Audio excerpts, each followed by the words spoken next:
Hoje eu queria compartilhar com vocês um tema que, para mim, queima muito forte no meu coração. A minha proposta com vocês hoje é pensar um pouco sobre discipulado radical, transformando e sendo transformado pelo poder do Evangelho. É sobre isso que eu quero compartilhar um pouquinho com vocês. Eu não vou tentar aqui, eu estou vendo que tem um lugar para compartilhar a tela. Deixa eu ver se eu compartilho a tela do meu computador. Janela. Ok. Vocês conseguem ver minha tela compartilhada?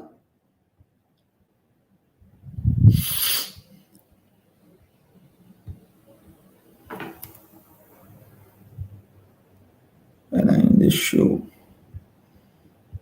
voltar para lá.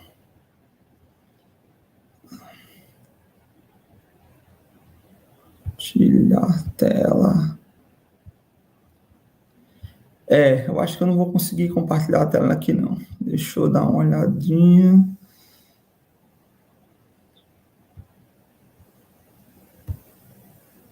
Guia, agora sim.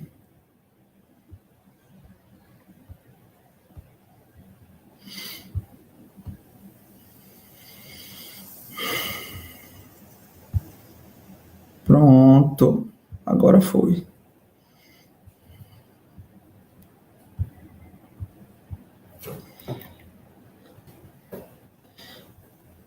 Deixa eu ver se eu consigo.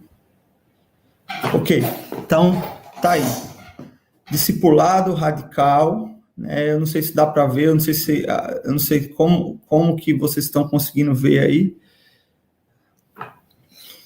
Mas se não estiverem conseguindo ver bem, eu vou seguir aqui a minha partilha com vocês. O discipulado é algo que queima muito forte no meu coração, no meu ministério, ao longo desses anos. Eu estou aí entrando para o meu 10º ano de pastoreio, aqui na Igreja Batista de Tambaú, né? Agora em julho, no segundo final de semana de julho, eu completo literalmente 10 anos caminhando com aquela comunidade. E mais ou menos 20 anos de ministério, né? Eu me converti no ano de 2000, né? E quase 20 anos de ministério caminhando com pessoas. Eu me converti já numa intensidade muito forte. Vou abandonar aqui o compartilhar de tela. Eu me converti numa intensidade muito forte quando eu tinha 15 anos, uma conversão muito genuína, verdadeira. E desde o meu tempo de conversão até hoje, eu tenho buscado viver um ambiente, um contexto de discipulado. Deus me alcançou em um ambiente, um contexto de discipulado. Pra vocês terem uma ideia, eu me converti através de um amigo da fé, assim, na verdade, um amigo da escola que se converteu e me evangelizou, e foi muito forte o trabalho que ele fez comigo, me trouxe a um ambiente de arrependimento, de transformação muito grande. E logo nos primeiros anos de conversão, ou no primeiro ano de conversão, eu comi a Bíblia. Em 6 meses eu li a Bíblia inteira, no intervalo da escola, com muita sede, fome de conhecer Jesus. E comecei a ler sozinho. Daqui a pouco mais outras pessoas se juntaram comigo, 2, 3, e quando estava assim, quase no final do ano escolar, né, naquele período, quando eu tinha 15 anos, eu tinha quase 50 pessoas caminhando, lendo a Bíblia comigo e fazendo um estudo bíblico ali. Assim, eu comecei a liderar já grupos de estudo de forma muito precária, né? Na verdade, foi Deus mesmo que trouxe aquele povo ali, a gente começou a estudar junto a Bíblia dentro de um ambiente escolar. Foi a minha primeira experiência de partilha das Escrituras, de discipulado, de compartilhar da fé e do Evangelho, mesmo não sabendo muita coisa. Dali, eu já saí com muita sede, com muita fome, conversei com o meu pastor e falo, pastor, olha, eu queria muito sair com alguns jovens para poder evangelizar aqui na praça da cidade, e a gente sentar e conversar com algumas pessoas sobre o Evangelho. O senhor me permite fazer isso? Ele disse, olha, permito, agora você é novinho na fé, é importante que você tenha algumas pessoas, eu vou lhe indicar algumas pessoas para fazer isso junto com você. E aí ele me indicou alguns jovens que já eram fortes, firmados na fé, né? E aqueles jovens começaram a me discipular e andar comigo, e nós começamos a fazer um trabalho toda sexta-feira à noite numa praça da cidade de Campina Grande. E nós íamos lá conversar com as pessoas, sentávamos junto delas ali, pertinho, começávamos a conversar sobre a vida. Daqui a pouco a gente começava a conversar sobre o evangelho. Muitos frutos foram obtidos através daquele trabalho. Depois a gente não ficou muito satisfeito com esse negócio e falou assim, não, a gente precisa ir para um outro nível. Vamos evangelizar ali no centro de prostituição, ali naquela região ali mais difícil, nos bares. E eu saí com uma turminha, né, uma turma de jovens, e a gente começou a fazer isso toda sexta-feira à noite, e também Deus nos usou de forma muito grande ali. Até então, isso era muito ligado ao evangelismo, e a gente não estava realmente caminhando com aquelas pessoas posteriormente, não. E aí foi onde eu comecei a estudar com essa ideia de discipulado, né, bíblico e radical. A gente já estava fazendo isso de forma muito precária, e aí foi quando eu, conversando com algumas amigas, a gente decidiu formar um grupo chamado 12 Tribos. A gente começou a se reunir, né, e caminhar junto, e fazer um pouco o mentoreio um do outro, compartilhando a palavra, fortalecendo a fé, em grupo pequeno, e tudo isso com o apoio do nosso pastor, na época, o pastor Samuel de Veras, inclusive, que faleceu esse último ano de Covid, né, e foi muito bom, foi muito gostoso, foi um tempo assim onde eu pude crescer muito em discipulado. A gente começou a andar de skate, olha, um bocado de gente, a gente começou a andar de skate no objetivo de alcançar skatistas e discipular skatistas, e nós conseguimos fazer isso, grupinho, né, conseguimos alcançar muitos skatistas através desse trabalho. Andávamos com eles, aí depois de andar, a gente pegava o violãozinho, começava a cantar e a louvar, e eles chegavam ali perto da gente, e a gente começava a compartilhar da fé, da vida, e muitos foram alcançados para o Senhor Jesus através daquele trabalho das 12 tribos. Depois entrou na minha vida um outro período de discipulado, sempre muito ligado a essa coisa do underground, né? E eu fui com alguns amigos, né? Eu era o guitarrista, né, antes de conhecer Jesus, tocava numa banda de rock, e juntei com alguns amigos, vamos fazer uma banda que realmente seja de rock, mais cristão, e vamos usar essa como ferramenta evangelística, e posteriormente vamos discipular a gente através desse trabalho. E aí a gente começou a fazer esse trabalho muito forte, né, e começamos a evangelizar roqueiros através da música. A gente chegava nos ambientes de rock. Eu lembro, eu estava conversando ontem com alguns amigos, uma experiência que eu tive. Um roqueiro da cidade fez um aniversário, muitas drogas, muita bebida, e perguntou para a gente: vocês podem tocar no meu aniversário? Eu falei: olha, a gente pode até tocar no seu aniversário, sim, mas eu quero pedir a vocês que vocês me dêem aí um tempo de 30 a 40 minutos, que ninguém vai beber, ninguém vai fumar, ninguém vai usar drogas, só para me ouvir. Se você me deixar esse espaço, a gente toca para vocês 7 músicas, e depois a gente fala esse tempinho com vocês. Tá? Vocês topam? Ah, não, topamos, com certeza, a gente vai ouvir vocês. E aí né? A gente começou a tocar, na 7ª música paramos, e eu comecei a anunciar o evangelho naquela festa. Todo mundo sentou ali de frente àquele palco que ele montou na casa dele, e todo mundo sentou ali pertinho para me ouvir. Eu comecei a anunciar o evangelho, e muitos daqueles roqueiros se converteram naquela noite, e a gente começou a fazer um movimento de discipulado e cuidar daquele povo. Foi muito interessante, e assim eu consegui viver ao longo de toda a minha vida em um ambiente de discipulado. Depois fui para o seminário, né, no meio de projetos missionários que eu fui, plantando igrejas no sertão, em vários outros lugares, um grupo que eu comecei a desenvolver na igreja congregacional também, e comecei a participar desses movimentos de plantação de igreja.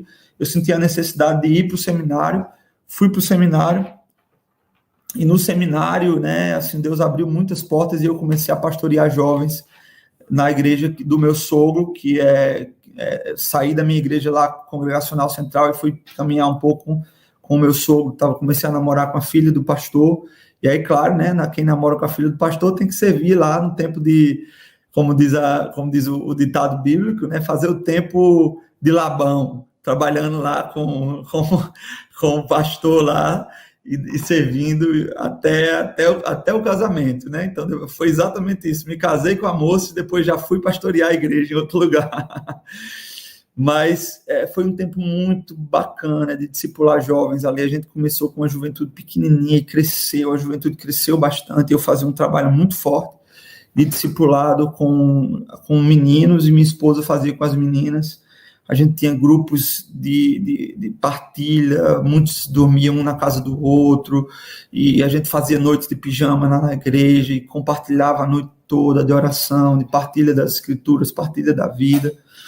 Então, foi um ambiente de muito discipulado, mas muito discipulado mesmo. Isso me ajudou a entender a centralidade do discipulado na vida da igreja, a importância do discipulado na vida da igreja. E é exatamente sobre isso que eu queria falar com vocês hoje.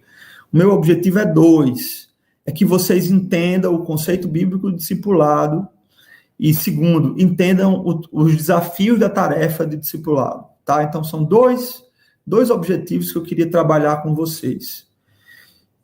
O texto que eu queria que vocês abrissem aí é o Mateus capítulo 28, a partir do verso 18, tá? Um texto muito conhecido, que eu quero refletir um pouquinho com vocês através desse texto. Mateus 28, do 18 ao 20, diz o seguinte: Chegando Jesus aos seus discípulos, falou-lhes dizendo: É-me dado todo o poder no céu e na terra. Portanto, ide, fazei discípulos de todas as nações, batizando-os em nome do Pai, do Filho e do Espírito Santo, ensinando-os a guardar todas as coisas que vos tenho mandado, e eis que estou convosco todos os dias, até a consumação dos séculos. Amém. Mateus 28, do 18 ao 20. Né? Então, eu quero pensar um pouquinho exatamente sobre esse texto com vocês, começando do primeiro objetivo, entendendo o conceito bíblico do discipulado. O que é que a Bíblia nos ensina sobre essa coisa que a gente chama de discipulado? Por que isso é tão importante para a vida da igreja? Primeira coisa que eu queria trabalhar com vocês é que o conceito bíblico do discipulado, ele é importante porque ele foi basicamente a concretização de todo o ensino de Jesus para os seus discípulos. Agora, nesse tempo, nesse texto específico, nesse contexto, Jesus ele está fazendo aí basicamente a despedida dos seus discípulos depois da sua ressurreição, e ele está deixando ordens precisas para que aqueles discípulos continuem a obra que ele havia começado.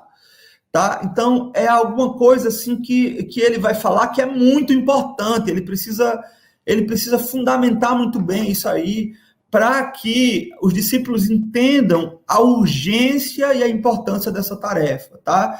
Ele coloca isso como as últimas palavras dele aqui na terra com seus discípulos. E aí a gente vai entender um pouquinho desse conceito, a natureza desse conceito, né? Além de ter sido a última coisa que ele falou para os discípulos, trazendo esse peso de importância, de urgência, de centralidade, ele coloca alguma coisa muito importante no primeiro versículo, que é no versículo 18, quando ele diz, ou melhor, desculpem,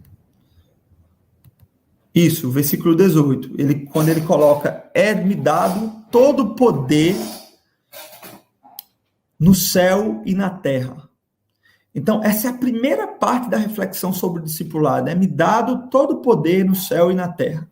O conceito bíblico de discipulado, ele se inicia com a visão do governo de Cristo sobre todas as coisas, tá? O conceito bíblico de discipulado se inicia com a visão do governo do Cristo sobre todas as coisas. A palavra que ele utiliza aqui é exousia, essa palavra que o evangelista está colocando. O que é exousia? Poder de reger e poder de governar. Essa é a ideia que o evangelista está colocando no versículo 18. Ele já introduz a fala, dizendo que ele tem o direito de governar sobre todas as coisas. Portanto, a base, o fundamento do discipulado não está propriamente na tarefa do fazê-lo, mas está na natureza do fazê-lo. Por que fazê-lo? Tá? Essa é a essência.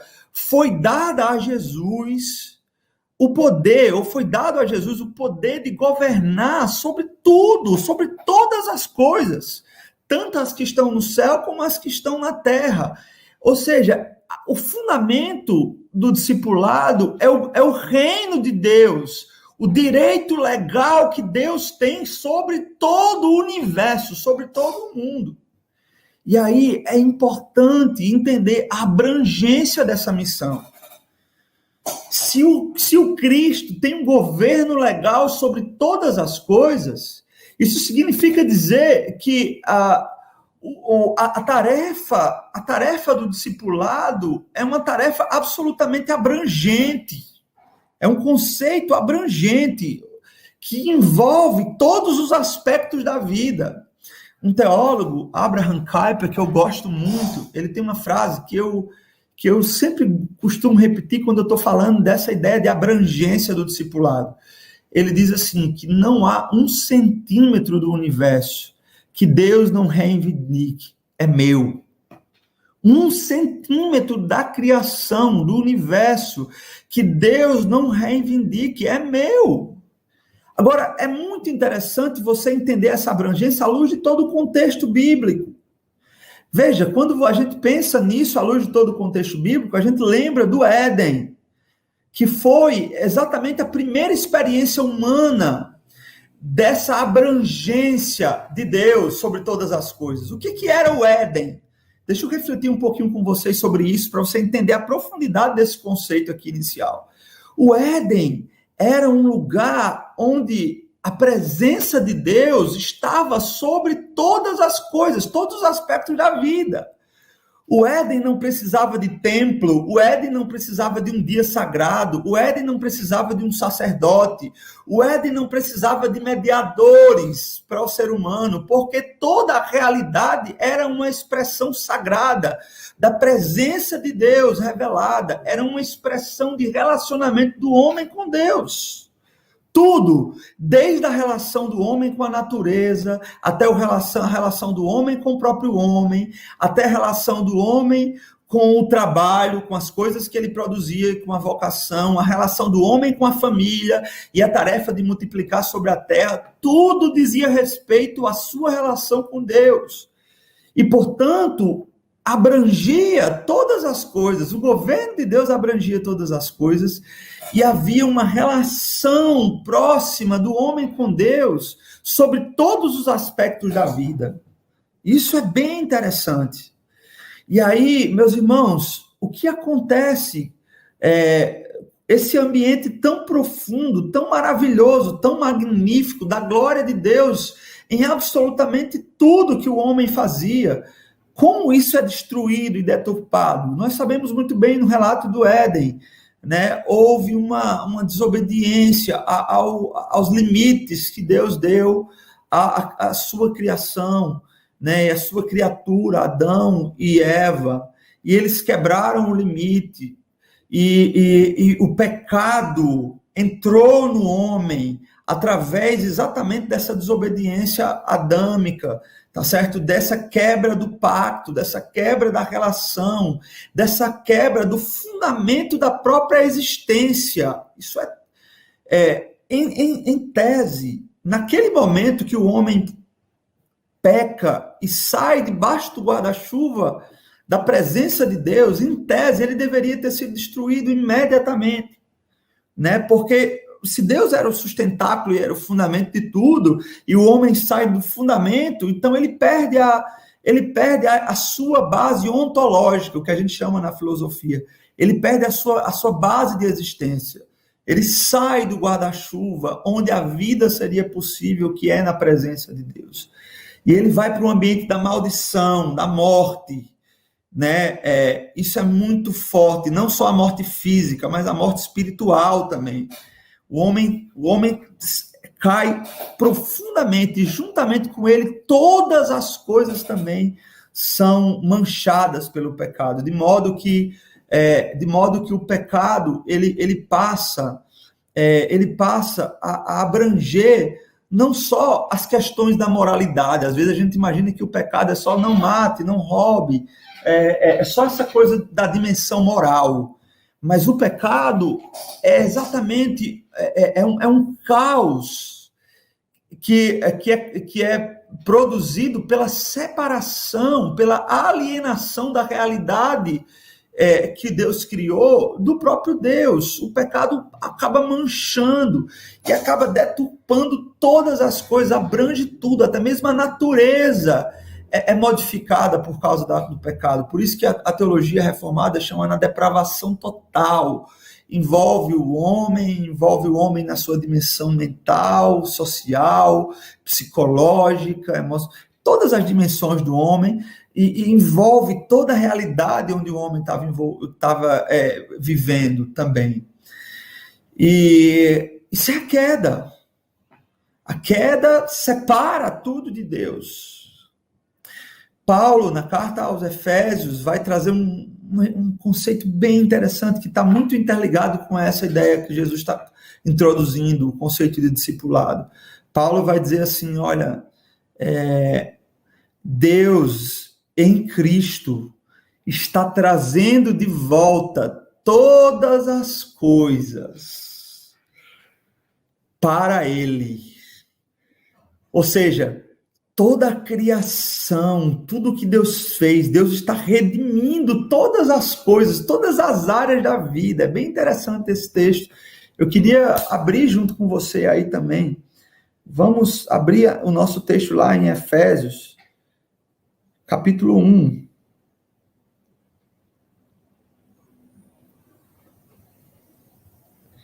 A partir do verso 9, que diz assim, desvendando-nos o mistério da sua vontade, segundo o seu beneplácito, que propusera em Cristo, de fazer convergir nele, na dispensação da plenitude dos tempos, todas as coisas, tanto as do céu como as da terra. Repetindo exatamente o que Jesus está dizendo aqui em Mateus, capítulo 28. Ou seja, Deus está trazendo tudo de volta.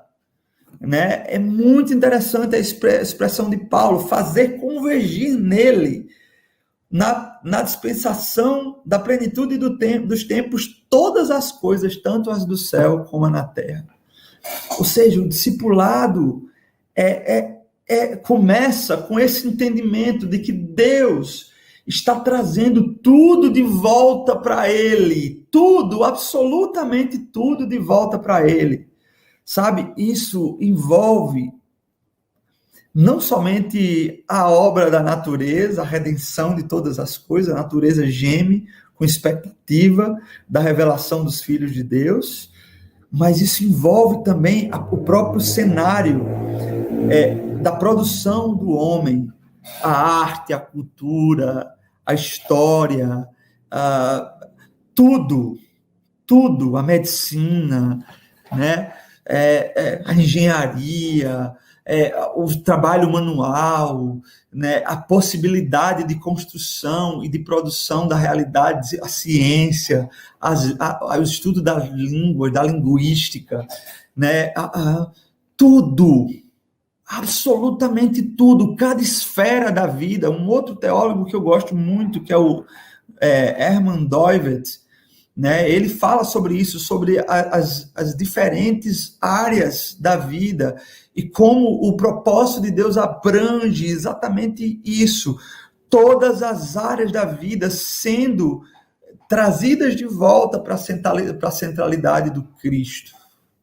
Cada elemento da existência e da criação sendo trazido de volta para a realidade do Cristo e para a realidade do Senhor. Tudo diante de Deus, uma vida voltada para Deus. Os reformadores, os pós-reformadores falavam de coram Deo, né? Uma vida sendo vivida perante Deus.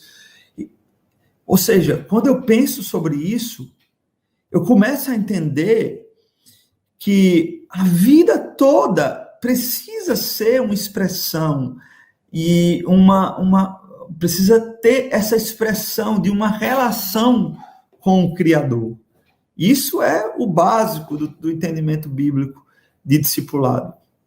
E aí a gente começa com essa noção. O conceito bíblico do discipulado inicia com a visão do governo do Cristo sobre todas as coisas. Exousia, ele tem um direito legal sobre tudo. Está trazendo tudo de volta para ele. Cada coisa para a sua própria glória. Isso nos coloca em outro desafio, irmão, em outro nível de desafio. Daqui a pouco eu vou falar dos desafios. Segunda coisa desse conceito bíblico do discipulado, ele, além de abranger, esse governo do Cristo sobre todas as coisas, o conceito bíblico do discipulado também abrange todo discípulo genuíno. Vejam a expressão, ide, ou vão, fazei ou façam, em outras versões, dá uma noção exatamente dessa coletividade. É uma tarefa de toda a igreja, a chamada Grande Comissão. Ou seja, o conceito abrange todos os discípulos genuínos. E é uma prova dos 9. Não tem condições de ser um discípulo de Jesus e, ao mesmo tempo, não estar envolvido nessa tarefa de participar com Deus. Veja, esse é um movimento que Deus está fazendo, trazendo para o Cristo todas as coisas. E agora o Cristo está compartilhando, delegando essa tarefa para o seu povo. Ou seja, ele está convocando os seus discípulos para participar desse movimento que o próprio Deus está fazendo, de trazer de volta todas as coisas para ele. E ele está dizendo, agora vocês também vão participar desse movimento. Tudo pertence a mim, eu estou trazendo de volta. Tudo para mim, eu estou restaurando, resgatando aquilo que foi perdido, aquilo que foi roubado no Éden. Eu estou trazendo de volta, e agora de uma forma muito mais plena, sem a possibilidade de novo dessa queda. Estou resgatando tudo, trazendo tudo de volta para mim. Agora vocês fazem parte disso, desse movimento.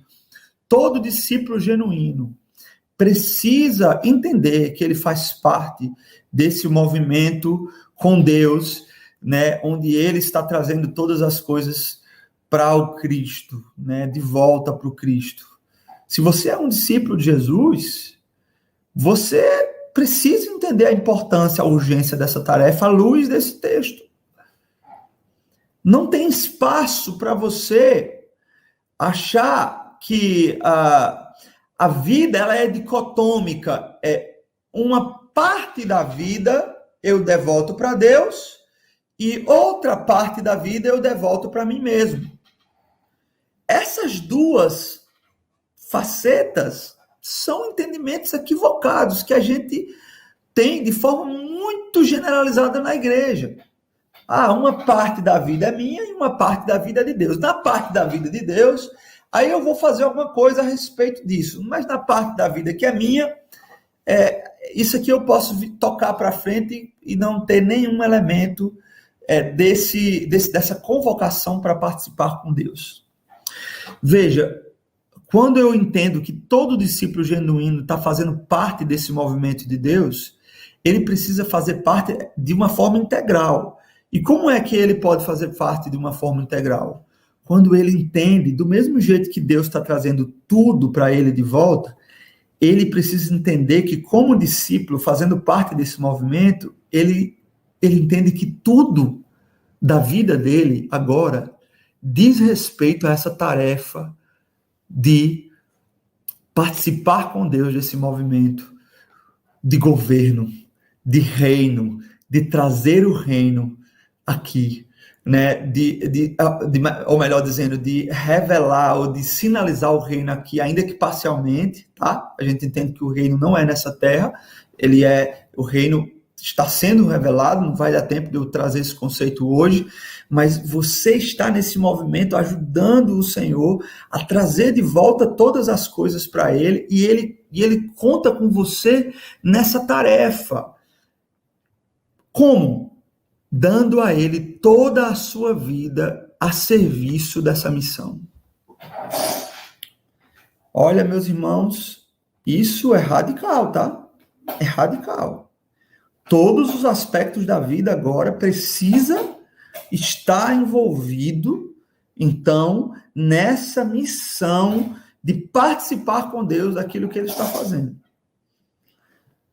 Mas o meu trabalho tem a ver com isso? Só tem a ver com isso. As minhas relações com meus amigos tem a ver com isso? Só tem a ver com isso. Daqui a pouco eu falo um pouco mais. Tudo, abrange toda a vida. É um retorno àquele primeiro início lá do Éden. Agora, toda a vida vivida perante Deus. Lembrem da palavra, corandeu. Toda a vida sendo vivida, participando com Deus dessa tarefa de trazer todas as coisas para o Cristo.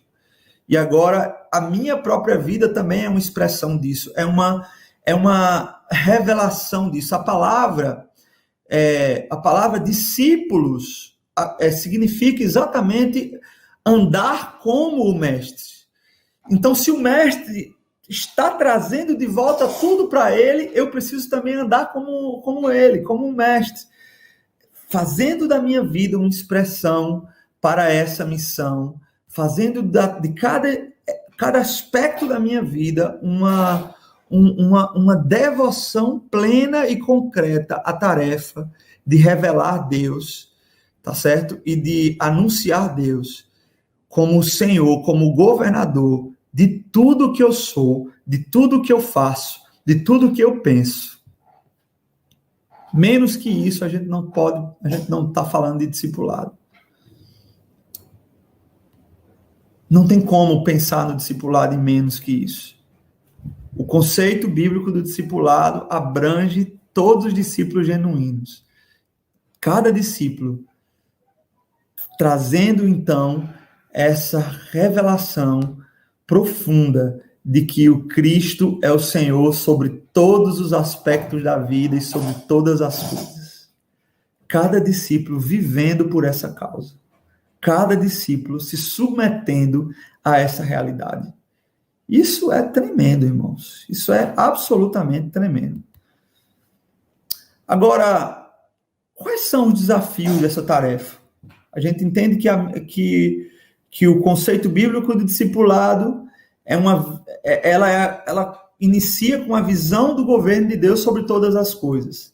A gente aprendeu que o conceito bíblico de discipulado abrange todos os discípulos genuínos, e que esses discípulos estão participando com Deus desse movimento que Deus está fazendo de trazer todas as coisas para o Cristo. A gente entendeu também que, ao se submeter a isso, cada discípulo também devota todas as coisas da sua vida para o Senhor, fazendo dele o Senhor de tudo. Ou seja, cada área da vida é do Senhor. E agora, qual é o desafio para eu poder cumprir essa tarefa? E eu queria trazer para vocês aqui, a partir do próprio texto, ele diz assim, ensinando-os a guardar todas as coisas que vos tenho mandado.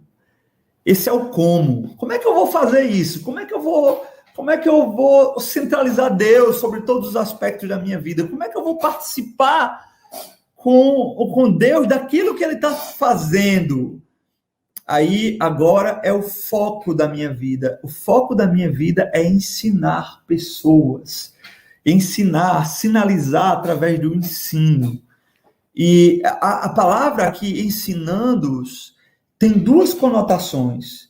A primeira conotação é: ninguém pode ensinar se não vive. Para ensinar, ele tem que caminhar como discípulo. Ninguém ensina aquilo que não vive, tá? Então, eu vou cumprir essa missão na medida em que eu vivo aquilo que eu me proponho a ensinar. O que é que eu estou querendo ensinar? Tudo pertence ao Senhor. Vem cá no meu trabalho, vocês estão vendo esses números todos? Isso tem a ver com o Senhor. Vem cá, você tá vendo aqui a entrega com excelência do meu produto, do meu produto de trabalho? Isso tudo tem a ver com o Senhor. O jeito como eu trato os meus amigos no meu trabalho, tudo tem a ver com o Senhor. Ou seja, para eu poder ensinar, primeiro eu preciso viver isso. Eu preciso mostrar através da minha vida que tudo diz respeito ao Senhor, tá? É a primeira faceta do ensinando-os. A segunda faceta do ensinando-os, que seria reducionista, se eu dissesse só que se você fizer isso, mostrar isso através da sua vida, já era suficiente. Não é suficiente. A segunda faceta do ensinando-os é o elemento da proclamação. Sim, eu tenho que proclamar isso. Eu tenho que, de verdade, proclamar isso. Aonde? Primeiro elemento é encarnar. O segundo elemento é proclamar. Encarnar e proclamar. Essas duas palavras, elas são chaves hermenêuticas do Novo Testamento. Martírio, que é a palavra encarnar, ou seja, o evangelho faz parte da minha vida. Não, a palavra mártir ou martírio não só tem a ver com aquelas pessoas que foram mortas, tá? Ser morto era a única alternativa para alguém que pedia para o cara dizer assim, olha, ou você nega a fé, ou você morre. Aí ele dizia assim, claro que eu não posso negar a minha fé, porque a minha fé é a minha vida. Se você tira a minha fé, você tira tudo, tá? Você tá entendendo como é radical? É radical. A palavra mártir, né, é radical, porque ela está dizendo, sem esse evangelho, eu não tenho vida. A minha vida se fundamenta por causa do evangelho. E se você pede para eu negar isso, eu simplesmente eu não posso negar. Entende? Eu não posso negar. Eu tô comunicando aqui como se eu estivesse com alguém aqui do meu lado, né? Mas é exatamente isso. Martir essa dimensão do testemunho, isso é a minha vida. E queruso, ou proclamação, como fruto da minha vida, eu também preciso anunciar isso, através agora do ensino intencional, das escrituras, né, dos princípios de Deus, chamando todo homem para se arrepender diante do Senhor, por estar vivendo uma vida em desobediência e em rebelião do propósito criacional de Deus, que foi para criar cada homem para o louvor da sua glória. Tá? Então, tem duas facetas, testemunho e proclamação. Agora, onde é que eu devo fazer esse testemunho e essa proclamação? E aí, eu quero propor para vocês 4 desafios. Em primeiro lugar, onde a gente precisa fazer isso de forma muito radical, esse ensino encarnado e essa proclamação do ensino é na nossa família, sem sombra de dúvidas. Sem sombra de dúvidas. Primeiro ambiente de discipulado que a gente tem é entre os nossos mais próximos, né? A nossa casa, a nossa família nuclear, em primeiro lugar, né? Ou seja, a família que a gente está hoje, tá? E para aqueles que são casados, né? A família de origem, tá? Ou seja, seus pais, seus tios, família. Primeiro ambiente onde você vai precisar encarnar e proclamar. O quê? Que Deus está trazendo de volta todas as coisas para Ele, que cada pessoa precisa se submeter a isso. Se cada pessoa não se submeter a essa revelação, eles estão em condenação. É o que o texto das Escrituras fala. Quem crê no Senhor Jesus Cristo já está debaixo da palavra de salvação, mas quem não crê já está condenado. tá? Então essa é a mensagem para a tua família, para a tua casa. É uma família onde precisa da exposição desse evangelho, da centralidade de Jesus sobre toda a vida. E para isso, primeiramente, você vai precisar encarnar na sua casa. Você vai precisar encarnar. Mas eu já entendi isso de forma tão equivocada, meu povo. Às vezes a gente acha que é suficiente encarnar, né? Ou seja, você ora, você vai a um culto, a uma reunião, você tem um DNA religioso ali e acha que isso já é suficiente para sua família e para os seus filhos. Não.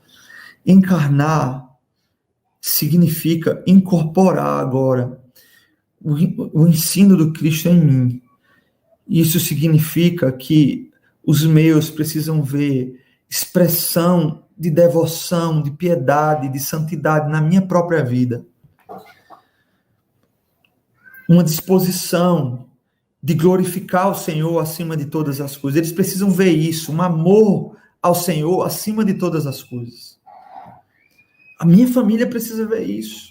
A minha família precisa ver isso, que eu valorizo o Senhor muito mais do que o dinheiro do meu trabalho, do que o suor do meu trabalho. O trabalho é importante, ele é importante, mas ele não é o primeiro lugar, ele não é o fundamento. O prioritário é o meu Senhor, sobre todas as coisas. A minha vida com o Senhor. A minha prioridade não é fazer coisas boas e bacanas nessa terra. Não é por isso que eu vou ser salvo. Pela graça sois salvos. Isso não vem das obras, para que ninguém se glorie. Né? Porque somos feituras dele de antemão, criados para as boas obras. Não tem a ver com o que eu faço só, mas tem a ver com o quanto que eu amo o Senhor acima de todas as coisas. É um amor ágape. A minha família precisa ver o quanto que eu sou devoto do Senhor, o quanto que eu desejo agradá-lo em todos os elementos da minha vida, o quanto que eu tenho sede, fome de agradá-lo, ainda que em alguns momentos eu não consiga. Mas a minha família precisa ver o quanto eu desejo acertar esse alvo, o quanto eu estou engajado no meu coração em viver isso de forma muito intencional. A minha casa precisa ver isso, meus irmãos. Segundo lugar, a minha casa precisa ouvir isso de mim. Antes de ter culto no prédio da igreja, antes de ter culto congregacional, eu preciso ter meu culto familiar, o meu momento com a minha família.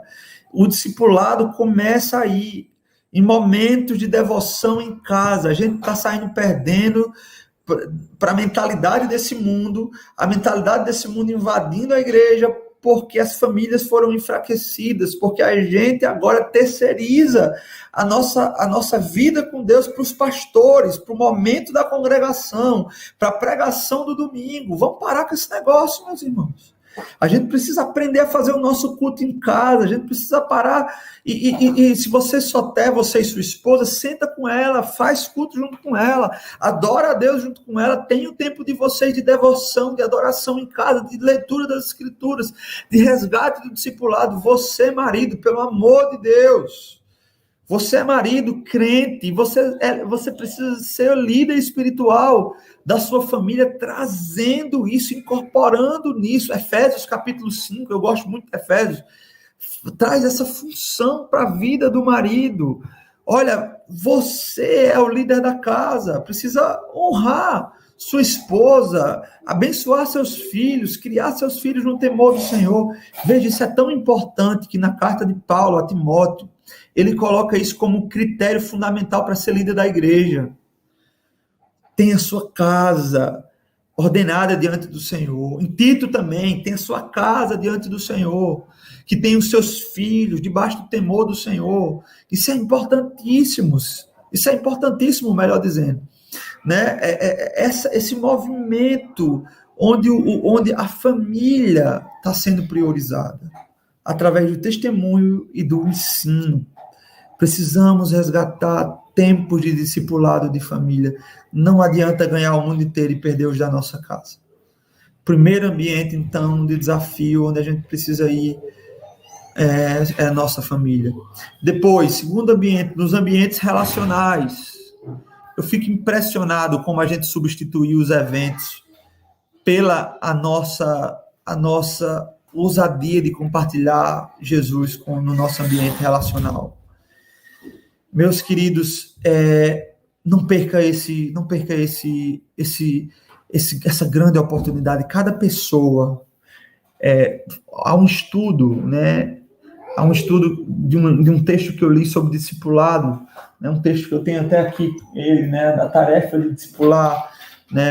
É um texto muito bom que ele fala assim sobre cada pessoa tem, no mínimo, no seu ciclo de relacionamento, tem 5 pessoas com quem ela convive que não conhece o Senhor, tá?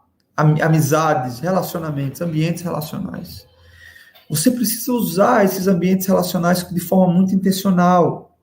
Você precisa criar espaço. A gente ficou tão igrejeiro que a gente só se relaciona com crente. Você já notou isso? Chama para casa, cara, gente para jantar, para estar junto com você e para compartilhar a vida, e começa a compartilhar com ele o evangelho.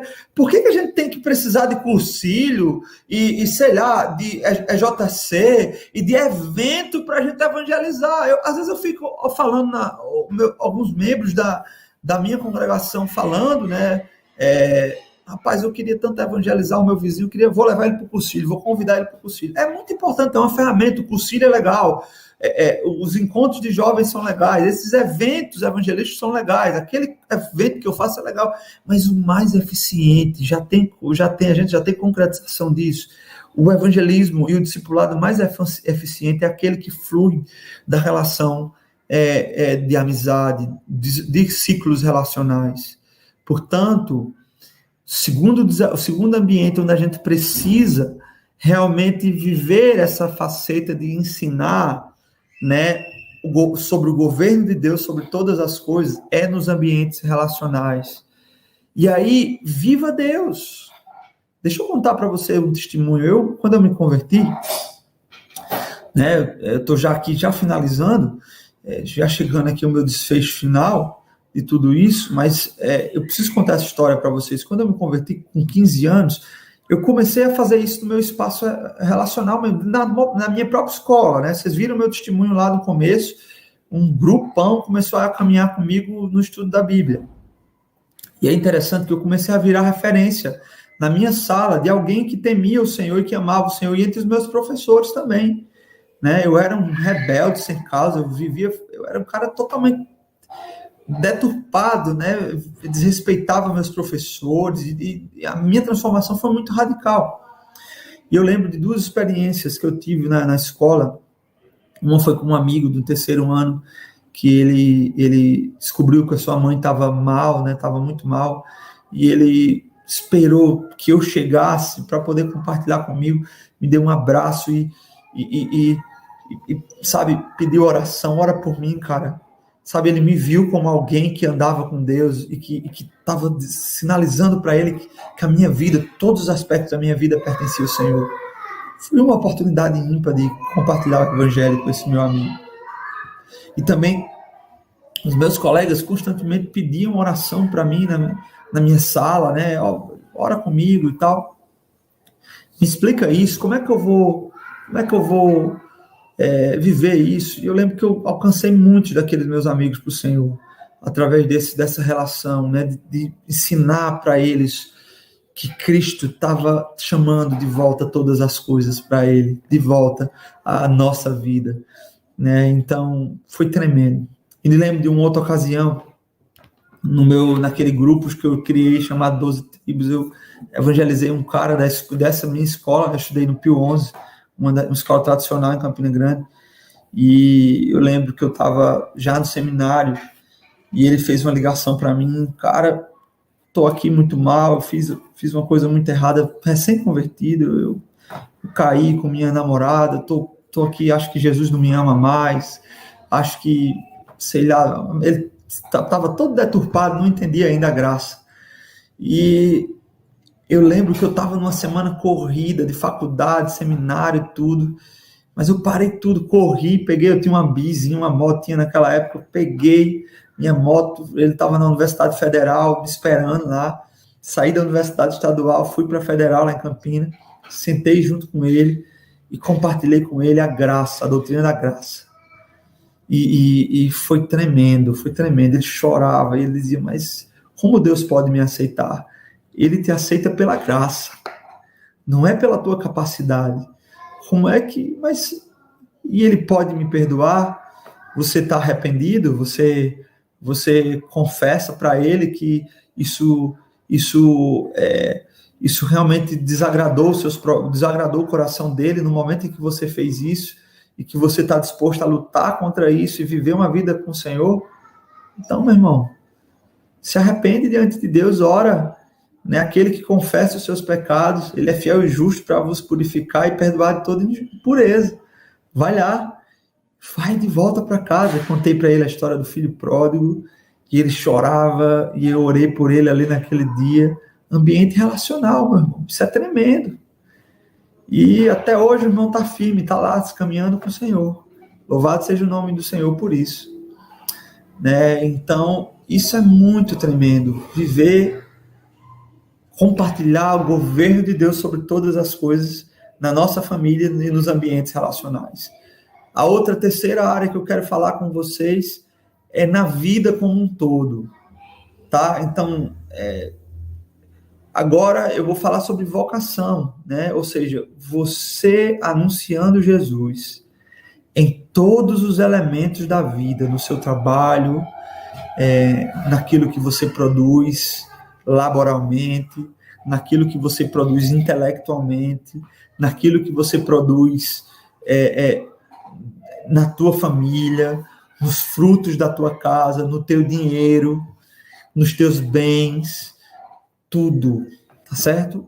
Família, ambientes relacionais, agora tudo que eu faço, tudo que eu produzo deve ser uma expressão do governo do Senhor.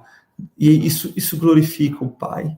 Isso glorifica muito. A vida como um todo deve ser vivida perante o Senhor. Mas tem um outro desafio que Jesus coloca para nós, as nações.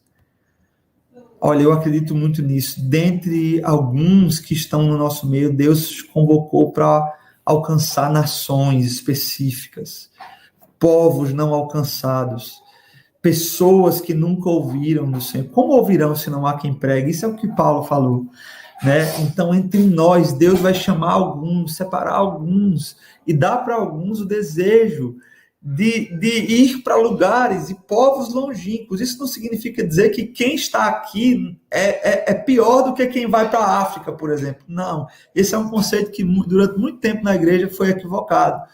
Mas eu quero trazer de volta para o lugar certo para vocês. Não, é tanto aqui, tanto em Jerusalém, Samaria, Judéia, até os confins da terra. É tanto em quanto em. Deus vai convocar entre nós, do povo de Deus, alguns com esse desejo santo, de dizer, eu quero anunciar entre as nações, ali naqueles povos que nunca ouviram o Senhor. E, meus irmãos, eu quero encorajar algum de vocês, se você está sentindo isso, vá, obedeça ao Senhor. Tem muitas oportunidades ainda de evangelizar povos não alcançados, né? Procure o pastor, procure sua liderança, compartilhe esse desejo. A liderança vai caminhar com você nesse propósito e vai ajudar você a chegar nesse lugar que eu chamo de todas as nações, né? Então, assim a gente abrange exatamente tudo que ele está dizendo aqui no elemento discipulado, né? A minha vida como expressão de glorificação do Pai, mostrando para todo mundo, através do meu testemunho e da minha proclamação, que Ele está trazendo de volta todas as coisas. Deus está trazendo de volta todas as coisas para o Senhor. Isso que eu chamo de discipulado radical, que começa com o conceito bíblico do governo do Cristo sobre todas as coisas.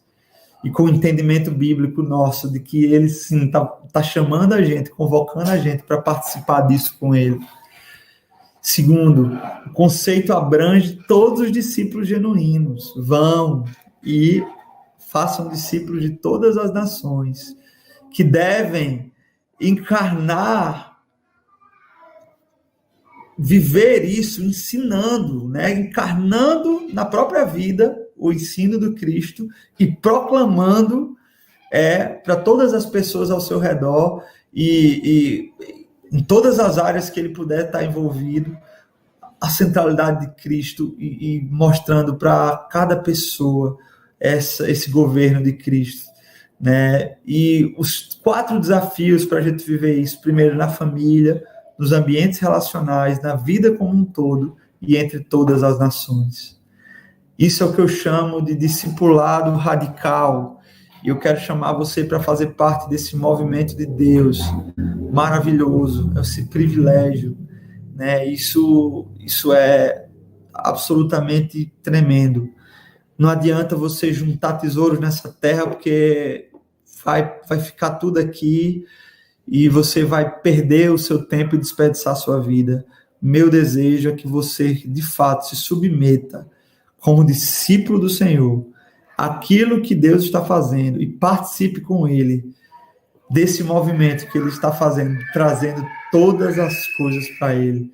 E agora, você como discípulo vai encarnar isso na sua própria vida e proclamar isso na sua família, vai proclamar isso entre o seu ambiente relacional, vai proclamar isso diante de todas as coisas que você faz, vai proclamar isso entre todas as nações. Que Deus nos ajude a viver isso de forma muito apaixonada e todos os dias da nossa vida, até que Ele venha. E Ele nos prometeu algo muito especial e singular nesse texto. Ele estaria conosco todos os dias, até a consumação dos séculos.